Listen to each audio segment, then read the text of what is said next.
Hello students, तो आज अपने केमिकल रिएक्शंस ऑफ एल्केन करेंगे, लेक्चर नंबर 3। सो इसमें सबसे पहली रिएक्शन जो है हमारे पास में वो है बेटा हेलोजिनेशन ऑफ एल्केन्स। तो फर्स्ट रिएक्शन लिखें,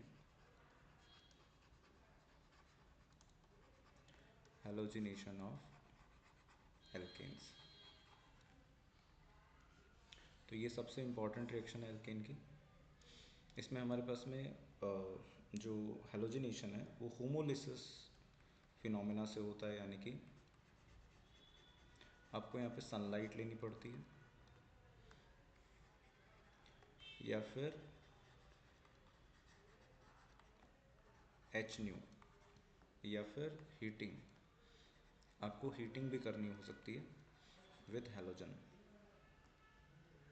तो इसमें हमारे पास में जब आप हीटिंग करते हैं इन प्रेजेंस ऑफ हैलोजन, तो यहाँ पे जैसे मान लीजिए आपके पास में ये एल्केन है और आपने यहाँ पे Cl2 के साथ में एच न्यू की हीटिंग करी, तो यहाँ पे मोनोक्लोरो प्रोडक्ट एक क्लोरीन सब्सटीट्यूशन हो जाती है। मोनोक्लोरो प्रोडक्ट हमें बनाना पड़ता है। मोनोक्लोरो प्रोडक्ट तब हमें बनाना पड़ता है जब हम Cl2 क्या लेंगे, लिमिटेड लेंगे। आपको कुछ नहीं दिया जाता तो मोनोक्लोरो प्रोडक्ट आपको मेजर प्रोडक्ट बताना है, ठीक है। अगर आप क्लोरीनेशन करते हैं तो अलग अलग स्ट्रक्चरल आइसोमर्स आपको यहाँ पे मिल सकते हैं। तो उनकी अमाउंट कितनी बनेगी उसको हम पता लगाने के लिए काइनेटिक स्टडी करते हैं इसकी। तो वैसे तो हमें पता है कि 1 डिग्री जो फ्री रेडिकल होता है वो अनस्टेबल होता है, और जो 2 डिग्री जो फ्री रेडिकल होता है that is the stable halo alkane. पर इसमें एक तरीका और है, वो मैं आपको बता देता हूँ कि फॉर क्लोरीनेशन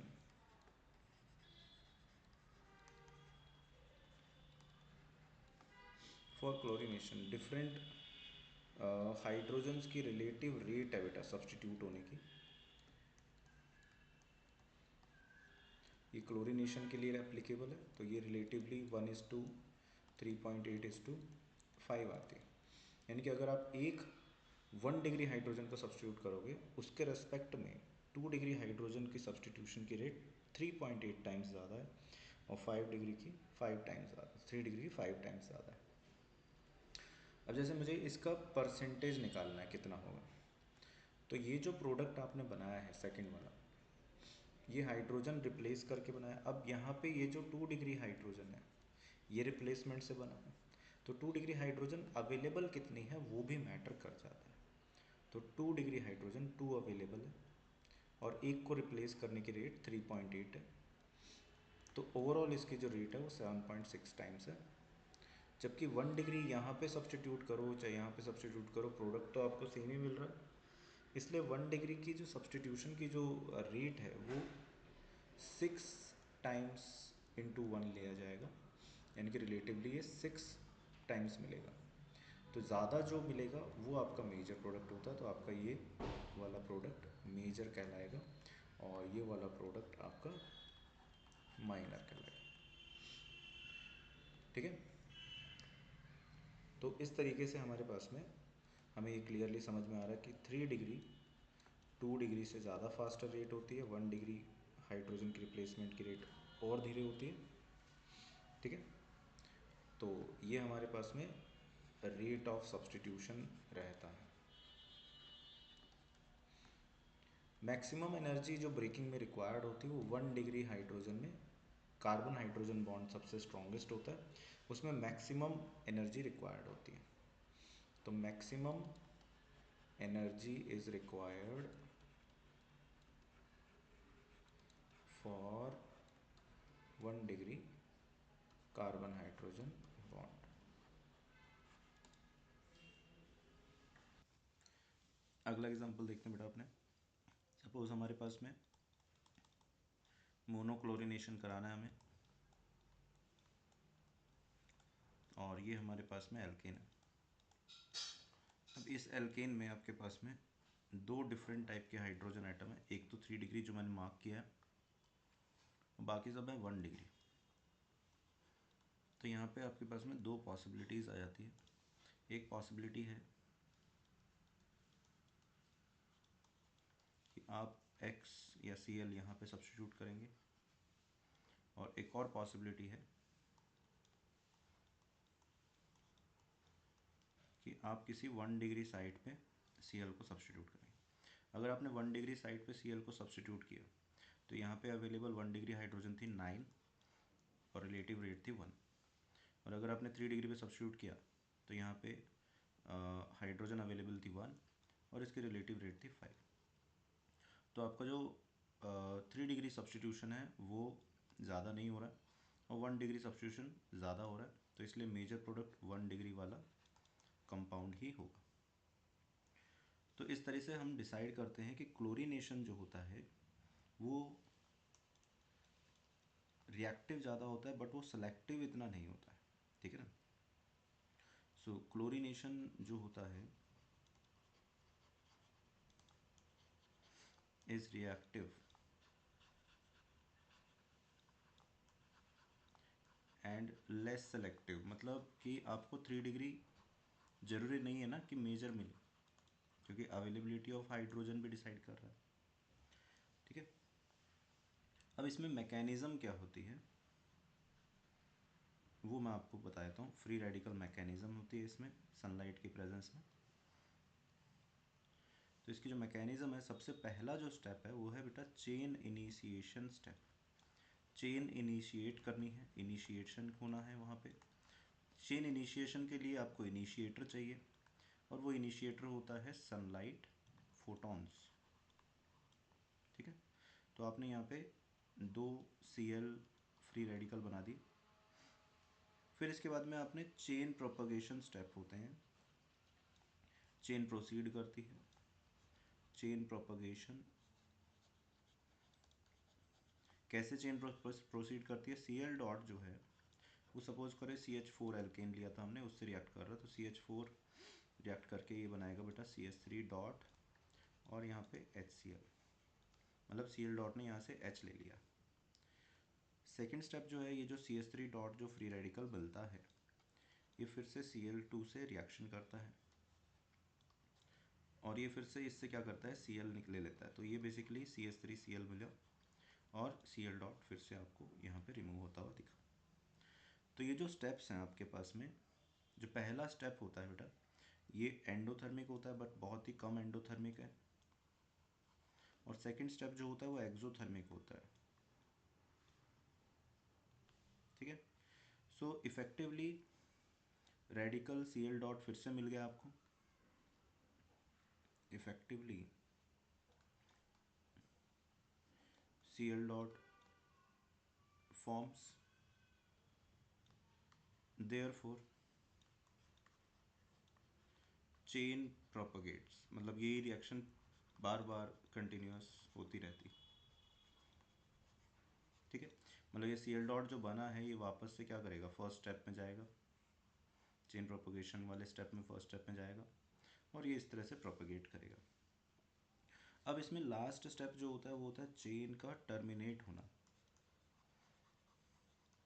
चेन टर्मिनेट्स जो टर्मिनेशन जो होती है वो फ्री रेडिकल के जुड़ने से होती है। तो आपके पास में जैसे मान लीजिए CH3 डॉट अवेलेबल है कंटेनर के अंदर और Cl डॉट अवेलेबल है, इन दोनों को आप कनेक्ट कर रहे हो तो इससे क्या मिल जाएगा, CH3Cl मिल जाएगा। फिर आपके पास में CH3 डॉट हो सकता है वहाँ पे माइनरली CH3 डॉट भी कंबाइन हो जाए, तो इससे आपको मिल जाएगा बेटा CH3 और हो सकता है वहाँ पे Cl डॉट और Cl डॉट कंबाइन हो जाए तो उससे मिल जाएगा आपको Cl2। तो ये सारे स्टेप्स एक्सोथर्मिक है क्योंकि बॉन्ड फॉर्म हो रहा है यहाँ पे। हेंस ओवरऑल जो होता है हमारे पास में ये जो मेजर प्रोडक्ट होता है वो हमें CH3Cl ही मिलता है, चाहे वो चेन टर्मिनेशन से मिले चाहे वो चेन प्रोपगेशन से मिले, आपको CH3Cl ही क्या लेना है एज ए मेजर प्रोडक्ट यहाँ पे बनाना होता है। तो ये होता है बेटा इसका, ठीक है ना, मैकेनिज्म। बट फ्लोरीन के केस में क्या होता है, पहला जो स्टेप है इन केस ऑफ फ्लोरीन ये बहुत ही एक्सप्लोजिव होती है रिएक्शन, ठीक है, बिकॉज ये हाईली एक्सोथर्मिक प्रोसेस होता है, ठीक है, और हम इसको सेफली करवा नहीं पाते हैं। तो याद रखना है कि एक्सप्लोड कर जाता है इन case of fluorine with CH4 reaction explode, ठीक है। तो फ्लोरीन के केस में हमने फ्लोरीनेशन नहीं कराते हैं। रेट की अगर बात करें तो रेट बेटा, फ्लोरीन का रेट सबसे फास्टेस्ट होता है, क्लोरीन का स्लो होता है, ब्रोमीन का और स्लो होता है, और आयोडीन का और स्लो होता है, ठीक है।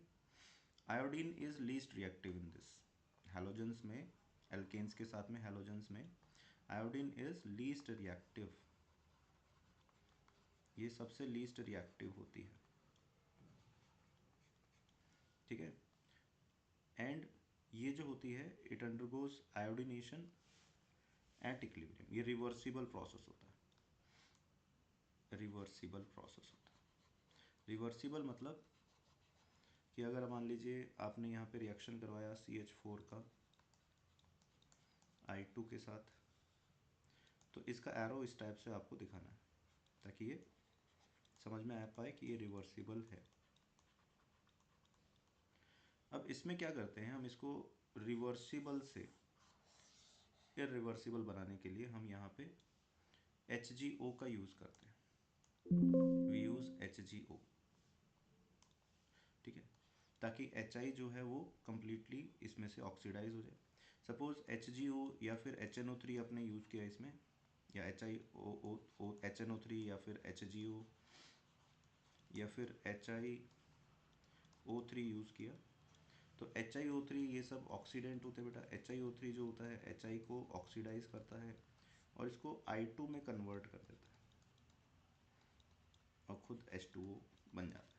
तो इस टाइप की ये रिएक्शन प्रोसीड करती है। हमने पढ़ा था ली चैटलियर में, अगर आप किसी प्रोडक्ट को रिमूव कर देते हैं तो रिएक्शन किस डायरेक्शन में चलती है, फॉरवर्ड डायरेक्शन में चलती है, बैकवर्ड नहीं, फॉरवर्ड डायरेक्शन में चलने लग जाती है। तो ली चैटलियर प्रिंसिपल हम यहाँ पे यूज़ कर सकते हैं, ठीक है बेटा। नेक्स्ट है मेरे पास में फॉर ब्रोमिनेशन,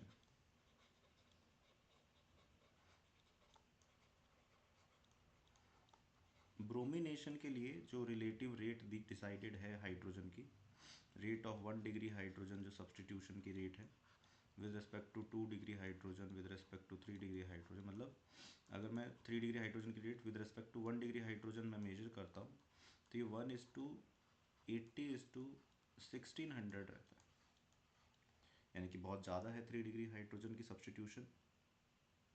तो इस केस में क्या होता है बेटा कि आपके पास में, जैसे मान लीजिए मैंने ऊपर एक एग्जाम्पल लिया था, क्लोरीनेशन का एग्जाम्पल लिया था जिसमें 1 डिग्री मेजर बन गया था।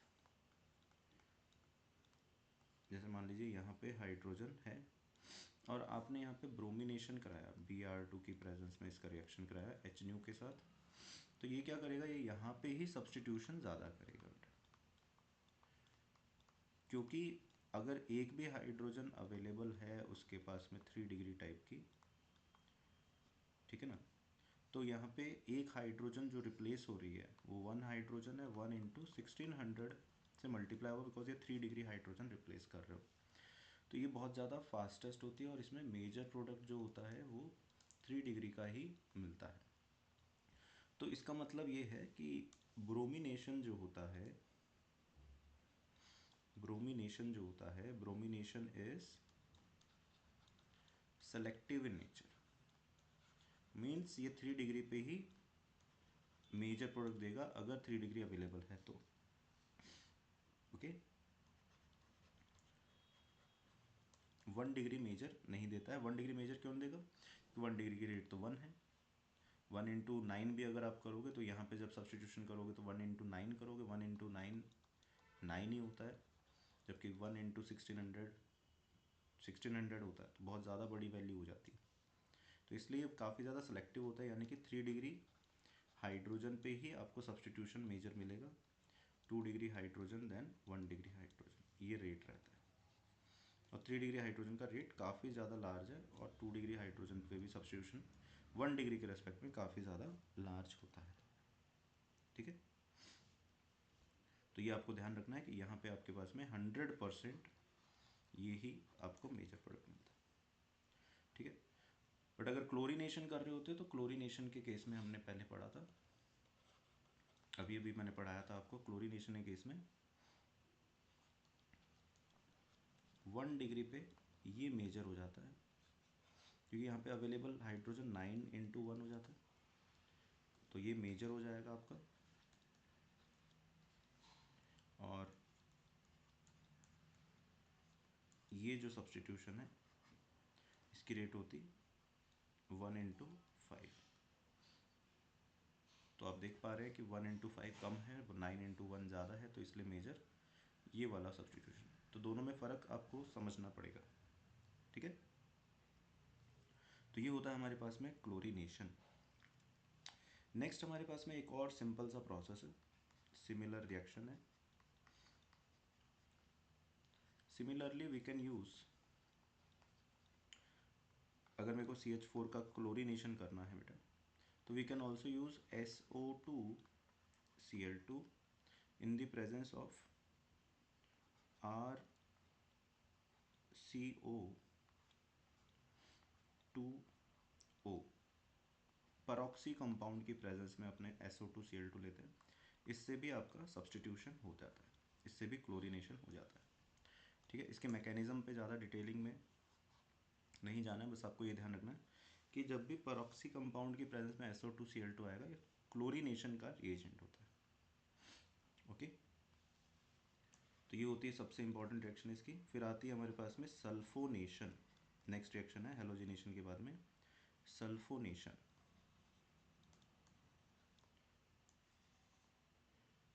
सल्फोनेशन जो होती है, ये रिएक्शन हम H2SO4 के साथ कराते हैं, और ये भी फ्री रेडिकल टाइप की रिएक्शन होती है। तो इसमें सपोज करें मेरे पास में अगर ये है CH3CH, इधर भी मेरे पास में 2 कार्बन एटम्स हैं, और सपोज आपने इसकी रिएक्शन करा दी बेटा H2SO4 के साथ, H2SO4 के साथ, तो यहाँ पे आपके पास में सल्फोनेशन, मतलब ये जो हाइड्रोजन एटम है, जो 3 डिग्री हाइड्रोजन एटम है, वो सबसे ज़्यादा पहले सब्स्टिट्यूट होगा। मतलब 3 degree hydrogen firstly substitutes, then 2 degree, then 1 degree. ठीक है,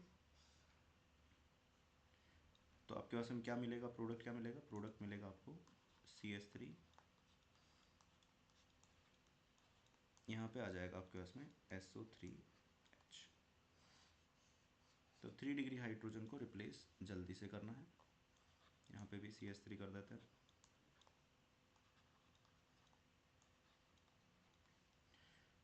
So this is sulfonation reaction. Okay, mechanism इसकी जो होती है, इसकी जो मैकेनिज्म है वो लिख देते हैं।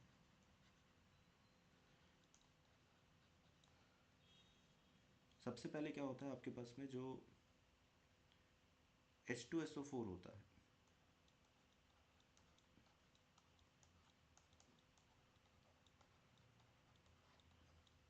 वो कुछ इस टाइप से रिएक्ट करता है कि यहाँ पे आपके पास में कार्बोकेटायन बन जाता है, और 3 डिग्री कार्बोकेटायन क्या होता है, हाईली स्टेबल होता है। फिर साथ में मिलता है आपको HSO4 माइनस, साथ में मिलता है SO2 और H2। देन ये कार्बोकेटायन जो है, ये हाइड्राइड जो होते हैं उसको एक्सचेंज करते हैं आपस में।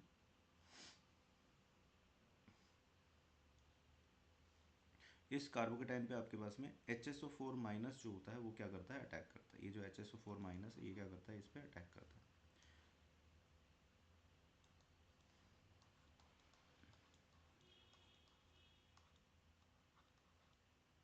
ठीक है, तो ये बन जाता है आपके पास में SO3H।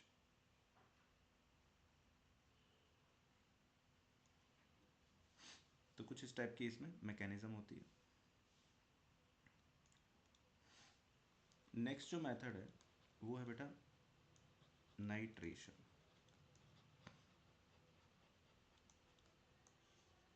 नाइट्रेशन में भी अपने एल्केन लिया जाता है CH3 CH2 CH3, इसकी रिएक्शन कराते हैं किससे, HNO3 से, under 400 degree Celsius, vapour phase reaction है। इतने टेम्परेचर पे तो वेपर ही मिलेंगे आपको, वेपर फेज रिएक्शन है बेटा। और यहाँ पे होमोलिसिस से ये रिएक्शन प्रोसीड करती है। हो सकता है आपके पास में ये नाइट्रो एल्केन मिल जाए, हो सकता है कार्बन कार्बन बॉन्ड भी ब्रेक हो जाए, हो सकता है आपको 2 कार्बन का नाइट्रो एल्केन मिल जाए, हो सकता है आपको 1 कार्बन का नाइट्रो एल्केन मिल जाए। तो मतलब इसमें बहुत सारे बॉन्ड डिसोशिएट होते रहते हैं क्योंकि इतने हाई टेम्परेचर पे ये रिएक्शन होती है। सो ये कोई अच्छा मेथड नहीं है नाइट्रेशन करने का। ठीक है, नेक्स्ट इसकी रिएक्शन है, एल्केन की रिएक्शन है, दैट इज एरोमेटाइजेशन रिएक्शन।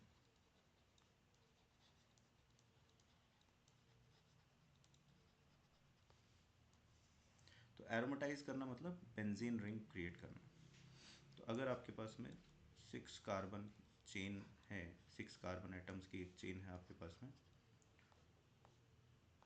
या 6 या 7 कार्बन की चेन है, जैसे ये 6 कार्बन की चेन है, तो इसको आप एरोमेटिक रिंग में कन्वर्ट करने के लिए यहाँ पे ले सकते हैं Al2O3 या Cr2O3 या V2O5। इनकी प्रेजेंस में इनको हीट किया जाता है। तो जब आप इसको हीट करते हैं तो ये आपको स्टेबल एरोमेटिक कंपाउंड्स मिलने लग जाते हैं, जैसे बेंजीन मिल जाता है आपको। अगर आपने यहाँ पे 7 कार्बन की चेन ले ली तो आपको यहाँ पे टॉल्विन मिल जाए। तो यही रिएक्शंस आपको थोड़ी सी याद करनी है। नेक्स्ट अगली जो रिएक्शन है बेटा वो है आइसोमेराइजेशन। आइसोमेराइजेशन, सो आइसोमेराइजेशन में अपने ब्रांच्ड एल्केन बनाते हैं। सपोज आपके पास में 4 कार्बन की ये चेन है, आपने इसको एनहाइड्रस AlCl3 के साथ में हीट कर दिया अगर, तो इसको अगर हीट करोगे तो आपको यहाँ पे आइसोब्यूटेन मिलने लग जाता है।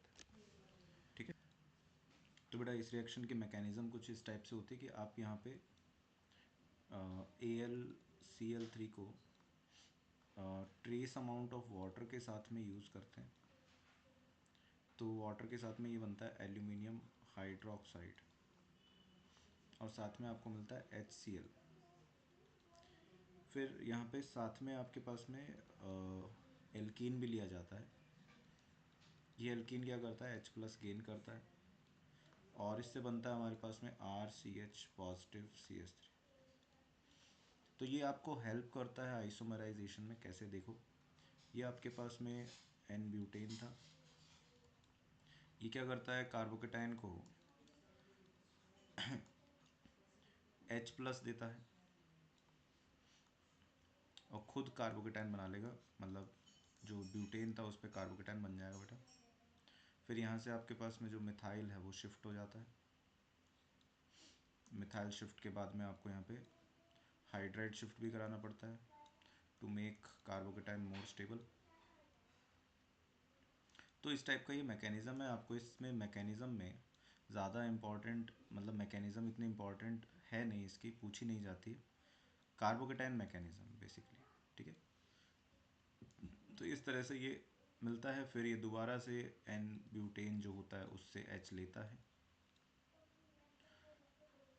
और आपको फाइनल प्रोडक्ट क्या मिल जाता है, आइसोब्यूटेन मिल जाता है। साथ में ये वाली रिएक्टिव स्पीशीज फिर से क्रिएट हो जाती है जो कि वापस से आइसोमेराइजेशन करती रहती है। ठीक है, तो आपका फाइनल प्रोडक्ट क्या हो जाएगा, मोस्ट स्टेबल जो आपके पास में ब्रांच्ड एल्केन जो होते हैं वो आपका फाइनल आंसर हो जाता है। ठीक है बेटा, तो ये थी हमारे पास में रिएक्शंस ऑफ एल्केन्स। नेक्स्ट हम आ जाते हैं एल्कीन्स के ऊपर।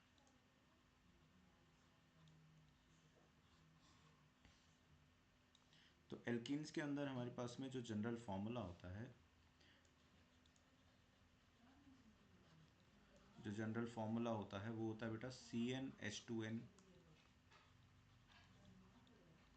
CnH2n क्यों होता है? क्योंकि यहाँ पे एक डिग्री ऑफ अनसैचुरेशन होता है। डिग्री ऑफ अनसैचुरेशन मैंने आपको जीओसी में पढ़ाया था।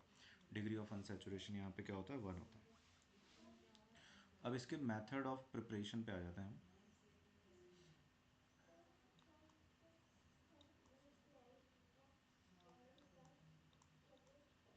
Method of preparations. तो बेटा मेथड ऑफ प्रिपरेशन में सबसे पहला मेथड है मेरे पास में एलिमिनेशन ऑफ एल्काइल हैलाइड। तो एलिमिनेशन रिएक्शन से आप एल्कीन बनाते हैं, ठीक है। अब एलिमिनेशन रिएक्शन के एग्जाम्पल क्या क्या है? पहला जो आपके पास में है वो है बेटा, हम जैसे 2 डिग्री हैलाइड ले रहे हैं, यहाँ पे मान लीजिए Br है और यहाँ पे क्या है? हाइड्रोजन। इस मेथड को हम बीटा एलिमिनेशन बोलते हैं। बीटा एलिमिनेशन इसलिए बोलते हैं क्योंकि यहाँ पे ये जो कार्बन है ये अल्फा कार्बन है जहाँ पे हैलोजन जुड़ा है, और ये जहाँ पे हाइड्रोजन है वो बीटा हाइड्रोजन। आप यहाँ पे एलिमिनेशन करने के लिए C2H5 O माइनस Na+ ले सकते हैं in the presence of C2H5OH at 60 degree Celsius temperature. तो ये क्या करता है? C2H5OH बेटा यहाँ से एलिमिनेट करता है H को। H के जो सिग्मा बॉन्ड है वो यहाँ पे पाई बॉन्ड बनते हैं, और यहाँ से ये जो लीविंग ग्रुप है ब्रोमीन, ये लीव कर जाता है। हमेशा याद रखना हमें बीटा एलिमिनेशन करना है, सिंगल स्टेप में एलिमिनेशन होता है। It is a single step process, ठीक है, सिंगल स्टेप प्रोसेस होता है। इसको हम बीटा एलिमिनेशन बोलते हैं।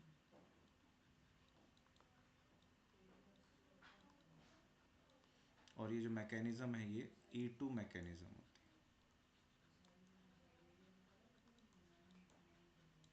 है, E2 मैकेनिज्म, ठीक है। नेक्स्ट है मेरे पास में CH3। अगर मान लीजिए 3 डिग्री अपने पास में एल्काइल हैलाइड आ जाता है, तो 3 डिग्री एल्काइल हैलाइड में बीटा एलिमिनेशन कैसे करेंगे बेटा? सेम आप रिएजेंट लीजिए, C2H5O माइनस, ये एलिमिनेशन का रिएजेंट होता है, इन एथेनॉल, ETOH भी लिख सकते हैं अपने। तो इधर से ये क्या करता है बेटा? H रिमूव करता है, और H वाला जो बॉन्ड है वो कहाँ पे आ जाएगा? यहाँ पे, और Br जो होगा वो एलिमिनेट हो जाएगा यहाँ से। तो आपके पास में इस टाइप की एल्कीन मिलेगी। जितनी ज़्यादा बल्कीनेस होती है एल्काइल हैलाइड के अलावा ऊपर, उतनी ज़्यादा एलिमिनेशन को वो फेवर करता रहता है। रिएक्शन टेम्परेचर पे होती है, 60 डिग्री सेल्सियस टेम्परेचर देना पड़ता है, इस पर ये रिएक्शन हो जाती है। ओके, ठीक है। नेक्स्ट है मेरे पास में एक और रिएजेंट भी आप यूज़ कर सकते हैं यहाँ पे बेटा। जैसे मान लीजिए आपके पास में यहाँ पे मेरे पास में Cl एटम है, और आप एलिमिनेशन करना चाह रहे हैं तो आप एल्कोहलिक KOH ले सकते हैं। एल्कोहलिक KOH भी सेम प्रोसेस करता है, यहाँ से जो बीटा हाइड्रोजन है वहाँ से एलिमिनेट करेगा। एलिमिनेशन में स्टेबलेस्ट एल्कीन बनाने की कोशिश करनी है हमें, ठीक है, स्टेबल एल्कीन। तो स्टेबल एल्कीन कौन सी होती है बताओ? 1 ब्यूटीन या 2 ब्यूटीन? तो ये अपने पास में ज़्यादा स्टेबल एल्कीन है, ब्यूट 2 इन है या 2 ब्यूटीन है। 1 ब्यूटीन कब मेजर मिलता है? 1 ब्यूटीन आपको तब मेजर मिलेगा जब आप यहाँ पे टर्शरी ब्यूटॉक्साइड लोगे। टर्शरी ब्यूटॉक्साइड लोगे। टर्शरी ब्यूटॉक्साइड क्या करता है? ये बल्की बेस होता है, और जब भी बल्की बेस हो या पुअर न्यूक्लियो लिविंग ग्रुप हो तो आपको अनस्टेबल साइड से H हटाना है, आपको अनस्टेबल एल्कीन बनानी है, यानी कि 1 ब्यूटीन आपको बनाना है। अब देखो यहाँ पे टेक्निकली अनस्टेबल थी पर बनी अनस्टेबल है, क्योंकि हमने रिएजेंट बल्कि लिया था। बल्कि बेस हो तो अनस्टेबल एल्किन बने। इस एल्किन को अपने अनस्टेबल एल्किन को हॉफमैन एल्किन बोलते हैं बेटा। क्वेश्चंस में आएगा हॉफमैन बनेगी एल्किन या फिर जेटसेफ बनेगी। तो ये वाली एल्किन को बोलते हैं अपने जेटसेफ एल्किन। तो कौन सी एल्कीन ज़्यादा स्टेबल है, हॉफमैन या जेटसेफ? तो है जेटसेफ ज़्यादा स्टेबल, बट कभी कभी हॉफमैन एल्कीन बनाना पड़ता है क्योंकि रिएजेंट हमारे पास में बल्कि बेस होता है। तो एक नोट लगा के लिखें,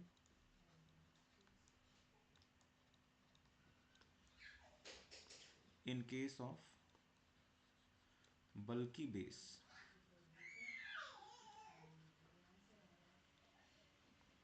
हॉफमैन एल्कीन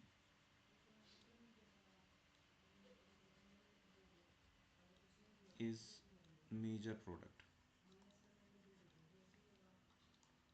ठीक है। कभी कभी क्या होता है हमारे पास में पुअर लिविंग ग्रुप होता है। इन case of poor leaving groups, जैसे फ्लोरीन आ जाए या ओ एच आ जाए, या फिर आपके पास में वहाँ पे NR3 आ जाए, then also Hofmann alkene is formed.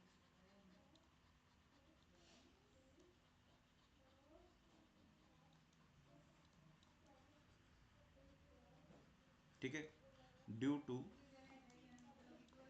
E1CB mechanism. Due to E1CB mechanism. एक मैकेनिज्म होती है E1CB, मैं आपको समझाया था। जैसे आपके पास में यहाँ पे फ्लोरीन आ जाए और हमने यहाँ पे ले लिया अल्कोहलिक KOH। तो अब अल्कोहलिक KOH क्या होता है, यहाँ पे जो ये फ्लोरीन का जो बॉन्ड है ये ब्रेक नहीं कर पाता क्योंकि ये बहुत स्ट्रॉन्गर बॉन्ड होता है, और जो कार्बन हाइड्रोजन बॉन्ड है वो वीकर बॉन्ड है। तो यहाँ से ये हाइड्रोजन एटम रिमूव करता है और इधर क्या आ जाता है बेटा, नेगेटिव चार्ज। फ्लोरीन अभी रिमूव नहीं होता है बेटा क्योंकि फ्लोरीन का बॉन्ड बहुत स्ट्रॉन्ग है। तो हमने क्या बना दिया, कॉन्जुगेट बेस बना दिया। और जब कॉन्जुगेट बेस बनता है तो उस मैकेनिज्म को E1CB मैकेनिज्म बोलते हैं। कब बनेगा conjugate base? In case of यहाँ पे फ्लोरीन हो या फिर यहाँ पे OH हो, ठीक है ना। उस केस में आपके पास में एनायन मैकेनिज्म होती है, फिर ये बॉन्ड यहाँ पे आता है और फ्लोरीन अगले स्टेप में रिमूव होता है। तो इस केस में अपनों ने ये वाली साइड से अपनों को ब्रेक करना है क्योंकि एनायन स्टेबल है। अगर आप इसका ये वाला एनायन बनाते तो ये वाला एनायन स्टेबल नहीं होता क्योंकि 2 डिग्री एनायन अनस्टेबल चीज़ होती है। तो आपको ये नहीं बनाना है, आपको ये वाला एनायन बनाना है, स्टेबल एनायन, और फिर प्रोडक्ट बनाना है। तो इन case of poor leaving group ऐसी रिएक्शन हो जाती है। नेक्स्ट जो काइंड ऑफ एलिमिनेशन होती है वो होती है acid catalysed dehydration.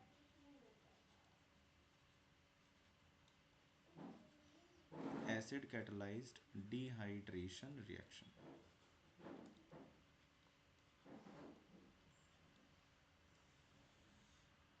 So in acid catalysed dehydration reaction हम यहाँ पे अल्कोहल के साथ में हीट करते हैं।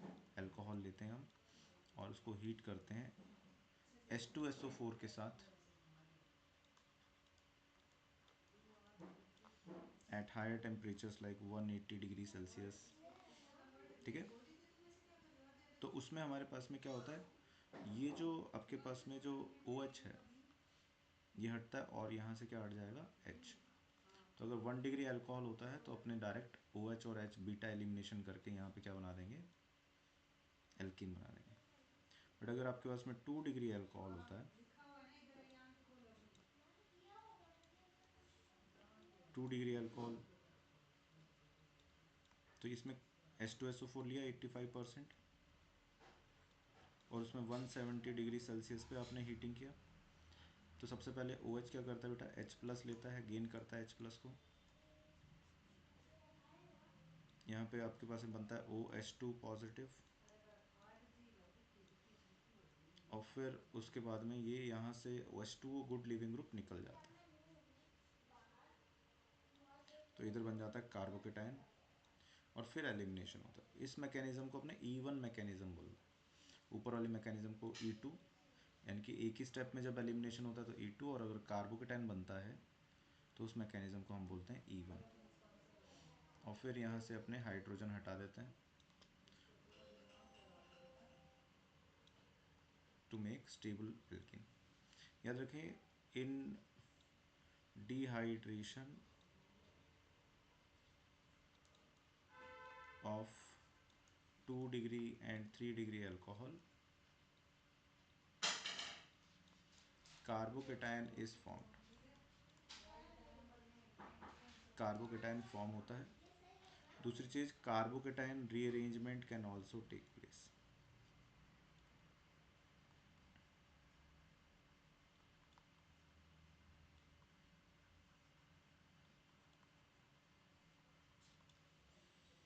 Carbocation rearrangement can take place. Okay, we can also use concentrated H3PO4 भी यूज़ कर सकते हैं, Al2O3 भी यूज़ होता है और THO2 भी यूज़ होता है। अलग अलग टाइप के रिएजेंट्स यहाँ पे डिहाइड्रेंट होते हैं, ये डिहाइड्रेशन करते हैं। THO2 हीटिंग करते हो तो E2 मैकेनिज्म होता है, हॉफमैन एल्कीन मेजर मिलती है।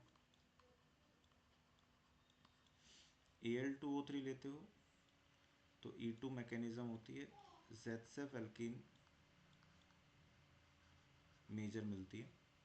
और H3PO4 करते हो तो E1 मैकेनिज्म होता है, मतलब कार्बोकेटाइन बनेगा जैसे ऊपर अपनों ने बनाया था।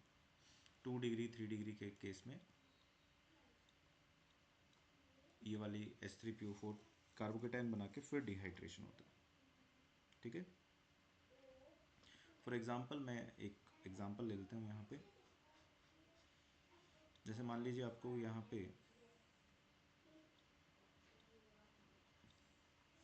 इस टाइप का अल्कोहल मिलता है और आपने यहाँ पे H3PO4 के साथ में हीटिंग किया या H+ के साथ में हीटिंग किया डिहाइड्रेशन करने के लिए।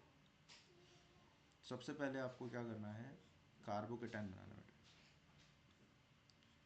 जहाँ पे भी आपको दिख रहा है OH, वहाँ पे OH को हटा के कार्बोकेटाइन बनाओगे, H2O अलग कर देना। अब हमने ये पढ़ा था कि 5 मेंबर रिंग के बाहर पॉजिटिव चार्ज होता है तो वो रिंग एक्सपेंशन में चला जाता है, तो ये बॉन्ड ब्रेक होता है और यहाँ पे ऐसा बॉन्ड बनने लग जाएगा। ये वाला बॉन्ड ब्रेक होगा और यहाँ पे ये बॉन्ड फॉर्म होने लग जाएगा, जिससे आपके पास में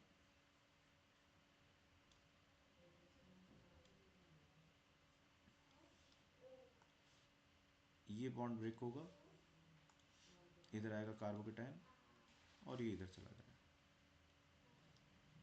इससे आपको क्या मिलता है बेटा, 6 member ring with methyl and 1 positive charge. इसके बाद में आप क्या करते हैं, H हटाते हैं। H जब भी हटाएंगे स्टेबल एल्कीन बनाना है, तो यहाँ से H हटा दीजिए ताकि आपको यहाँ पे स्टेबल एल्कीन आंसर मिल जाए। ठीक है, तो this will be your stay blessed alkene. Okay, चलो एक और एग्जांपल ले रहा हूँ मैं।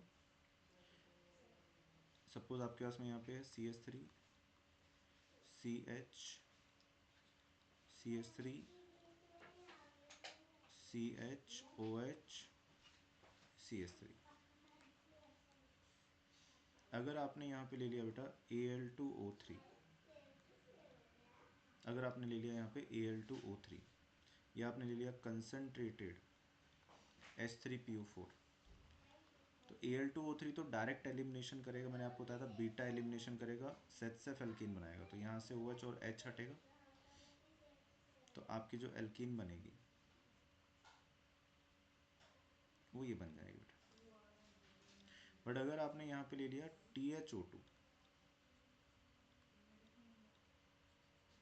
और हीट किया तो बेटा H यहाँ से रिमूव होता है और इस केस में आपको एल्कीन जो होती है वो अनस्टेबल एल्कीन बनानी होती है, यानी कि हॉफमैन एल्कीन बनती है। तो इस चीज़ का ध्यान रखें आप, डिहाइड्रेशन कैसे करा रहे हैं। जेडसेफ की स्पेलिंग अलग अलग होती है, बहुत सारी स्पेलिंग्स है, तो इसमें आपको नहीं जाना है स्पेलिंग में। आप ध्यान रखें कब जेडसेफ बनेगा, कब हॉफमैन बनेगा, ठीक है। तीसरी टाइप की जो रिएक्शन होती है वो होती है मेथड ऑफ प्रिपरेशन में डीहैलोजिनेशन।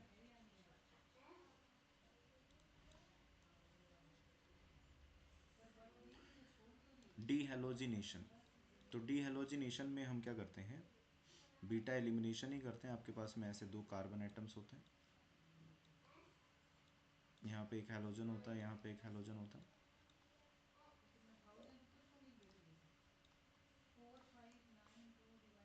और इसकी रिएक्शन कराते हैं अपने जिंक ईथर के साथ। तो जिंक ईथर के साथ में रिएक्शन कराते हैं तो इस टाइप का अपनों को एल्केन मिलने लग जाता है, बी आर हट जाता है। दोनों बीटा पोजीशन पे एक दूसरे के एडजेसेंट पोजीशन पे होते हैं, और यहाँ पे ये हट जाता है। कैसे हटता है, तो जिंक अपने 2 इलेक्ट्रॉन लूज करता है Zn+2, और 2 इलेक्ट्रॉन लूज करता है अपने, ठीक है। ये 2 इलेक्ट्रॉन जाते हैं इसके वेकेंट डी ऑर्बिटल में, फिर ये वाले बॉन्ड यहाँ पे शिफ्ट होते हैं, और ये वाले इलेक्ट्रॉन रिमूव हो जाते हैं। तो इस टाइप का सिंगल स्टेप प्रोसेस होता है, इसको हम बोलते हैं डी हैलोजिनेशन, ठीक है। This is known as dehalogenation, ठीक है, ओके।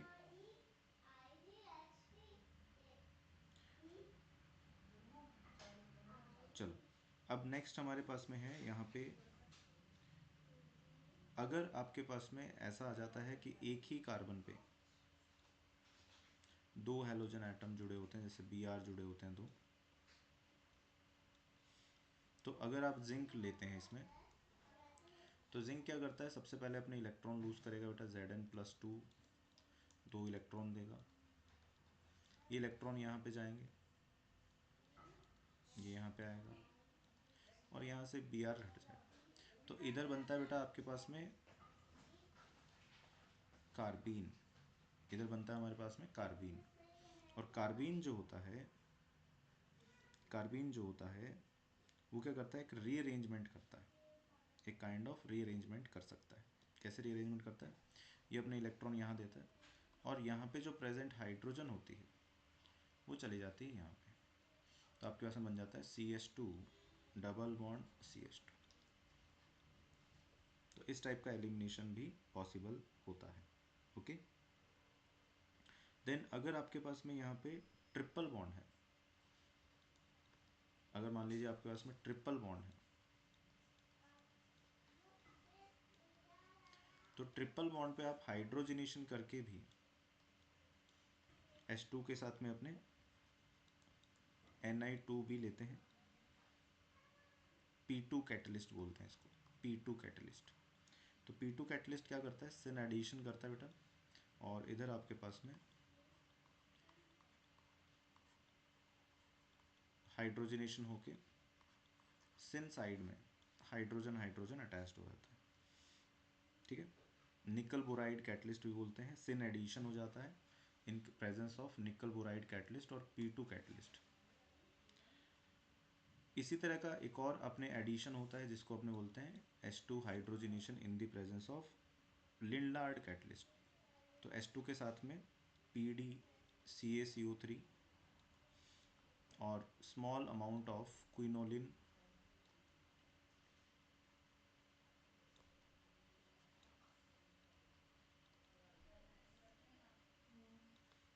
ठीक है, लिया जाता है, जिससे आपके पास में सेम टाइप का एडिशन होता है, सिन एडिशन होता है।